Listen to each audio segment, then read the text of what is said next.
Hey guys, Marshmallow here, and today we are going to be doing the first episode of Free-to-Play Rewind, and we are going to be looking at the Caber, and I'm also going to be taking the Sticky Jumper out of the store for a test run. But before we get to any of the commentary about the actual gameplay or what's happening, I do want to take a look at Caber's history. And there's not much to say with the Caber, really. Ever since it first was out, it would do 100 explosive damage on the first hit. After the first hit, it was just all done. It was just a normal melee that wouldn't do critical hit. And it stayed like that for most of TF2's history, up until the gunmetal update. And once the gunmetal update hit, it actually did change that base explosive damage from 100 to 75. The way everybody played the Caber, as you'll be seeing me doing in this gameplay, is you just take the Sticky Jumper and you run around like a moron, essentially, and just try to get that one hit and just end someone. Like right here, you're gonna see the sniper coming up. I'm gonna whack him. It doesn't kill him in one shot now, whereas before it actually would've. Now, did it deserve this nerf? Yeah, I think it did. I really do think it did. It was never really that fun to be sniping or just to be back in with all your teammates and then just have a Sticky Jumper just come in and caver you and just end your life. Now, another reason why I think this nerf was really well deserved is because it's still really pretty easy to get people with this Caber, especially if you're on the offensive side, where you can just always be running back and restocking, like you'll see me doing plenty of times on this run. Now, I did actually have to change my commentary on this because I did do a couple of recording sessions before the actual gameplay, just talking about my opinions on the Caber, and I genuinely thought that the nerf made it terribly hard to get kills with this, and as I played with it, I found out like that. No, that is not the case. And since we also have it out, I do want to take a look at the Sticky Jumper. But just like the Caber, there's not really much to say on his history. In December of 2010, they did take off the max health penalty that the Sticky Jumper originally had. It used to have a negative 75 max health on wearer debuff, but they did remove that along with the rocket jumper. And then in September of 2013, they changed it to where you could only have 2 sticky bombs out at any given time. And that was presumably to stop people from just flinging themselves across a whole map, which looked buggy and felt buggy to do. And like I said before, this is just still really easy to get kills with. Okay, this is actually not as tough as I thought it'd be with the nerf, actually. Now, for the most part, all of this footage you're seeing right now is unedited. I did take out the respawn times and maybe 1 or 2 clips where I just walked out for a minute and then died, because that is just not interesting to watch.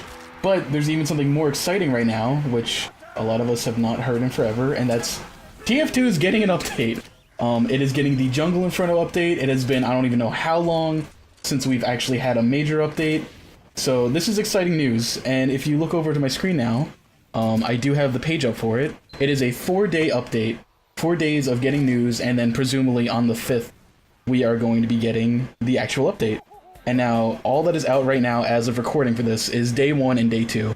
And now day 1, it's just the usual. The SFM video they made, that was really interesting. That was fun to watch. They did announce some maps. This one's got some it's got some alligators in the pit. I don't know what that's about, but that's cool. You got Lazarus, Moss Rock, Banana Bay, Enclosure, and Brazil. I have not played on any of these maps except Brazil, and I did really like Brazil though, so that's all I'm going to say on those. Hopefully they'll be exciting. And then they showed off some taunts, and I'm going to be honest, I'm not really into taunts. I don't care about taunts. They're interesting. I'll laugh when I see people who have them. I'll be like, oh look, TF2 Heavy Man doing some push-ups. That's cool. That's not a push-up. Anyway, and then we have day 2. Day 2 has got me really excited because they have fixed contracts in every way that I would have thought would have fixed it, and then even then some.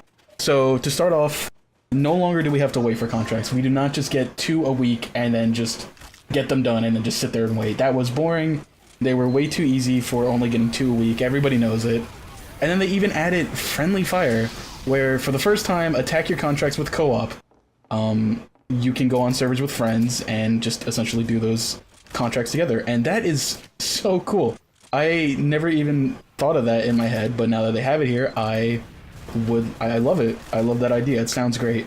And so instead of getting cases and all that, you're going to now be getting blood money, which you can then spend on Warpaint. And Warpaint fixed essentially what they did with skins. They thought that you could just stick the skins with wear values like CSGO styled on here, and that did not fare well. It messed up the economy a lot, and it also just felt really out of place, honestly. I did not like it, and they just changed it. It looks a lot better now. Not only that, but the skins themselves look very much more TF2-ish. Like, this is what I would expect to see in TF2 on a web. Like, this one's fucking pizza. This one's a pizza skin. And then, like, ducks. That's cool. And another big problem that they fixed, as you can see right here, war paint applies to all of these weapons. All of these weapons.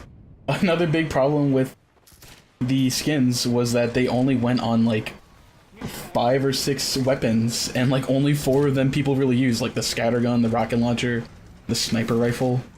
And that was really limiting. And then it shows here also the campaign. You're gonna get some, like, loot just for doing it as a whole, and that's exciting. Heavy gets to be a Yeti. That's cool. Like, hats. I like hats, and like a cool little skin. So this is all really cool. And like I said, we're only up to day 2 right now. In about 6 or so hours, they're going to be showing off day 3, and I'm really excited to see what that's going to bring. But so far, this update is shaping up to be a very exciting one, and one that has been way overdue. So tomorrow, just like today, I am probably going to be making another episode of Free to Play Rewind, and I am probably also going to tie in what day 3 is going to be, and we will talk about that when that happens. But for now, we still do have the Caber and the Sticky Jumper to showcase, and as you can see, we are now on defense, and defense is a lot harder to be getting kills with the Caber, because even if you do get 1 kill, you then just have to run around with a no-crit melee, or run all the way back to spawn, and it's not as convenient as being on offense, where you can just jump in and jump out. It's a longer walk. It's a longer everything. You see this sniper doing his thing, waiting for the setup to hit. So yeah, as this gameplay plays out, predictions for day 3 and day 4. I believe one of those is definitely going to be the pyro, just all about the pyro. We already do know that he gets a jetpack. Actually, I did not even talk about that. In the SFM video, you can see at the end, Pyro does have a jetpack, which is pretty scary. I usually play Scout, so the idea of Pyro even being closer to me is not something that I like to imagine, but the Pyro is a pretty bad class. I'm not going to say that this buff is undeserved. I think he does deserve it, so I do think one of those days is going to be strictly about Pyro. What day 4 or day 3, whatever the other day is that's left open could be, I have no clue now. It could be just them showing off the new items that I am presuming that we're going to get, because that's what everyone has been wanting, and it seems like they are finally delivering on some promises with this one. It could also be maybe an official Saxton Hale. In the SFM, Saxton Hale was a major character, and they even went and gave him a full brand new model. I don't actually know if that is a brand new model, actually, but I would assume that Valve themselves made that. So it could be either something with Saxton Hale, or it could just be items. It could be both. Who knows how big they are going to make this update. Hopefully as big as they can. You know, earlier when I made this account, it was mainly going to be about nostalgic TF2 things. I had Free to Play Rewind, which was all about the older weapons. And the very first video I uploaded on here was just me playing console TF2, which was actually still active, and I thought that was really neat.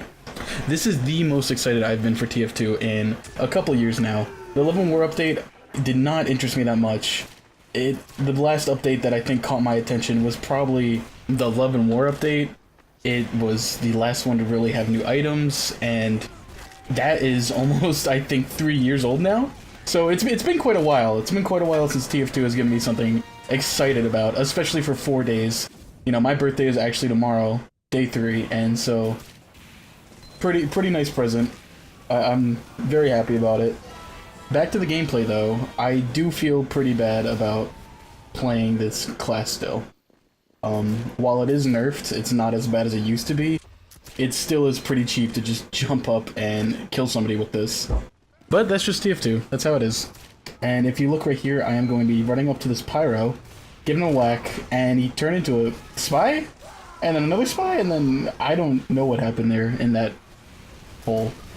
Now, one question I do actually have about the update is, are we going to be seeing older Halloween maps this year? Because this is definitely going to be the Halloween update as well. We're not going to be seeing anything else combined with this, I'm sure, Halloween related, and that's fine, but I do really want to play some old Man Manor and maps like that. That's always a Halloween tradition for me. And this last clip is going to wrap up the video. I give that sniper a little smack, and I do end up getting my next weapon. It is going to be the Tribal Man Shiv, as you're about to see in a second. And yeah, stay tuned for the next episode. I am going to be talking about the Day 3 update when it comes around, my opinions on it, all that, and take care. Sticky leg eyes, sticky leg eyes, sticky leg. What the fuck? Why did I get bounced back?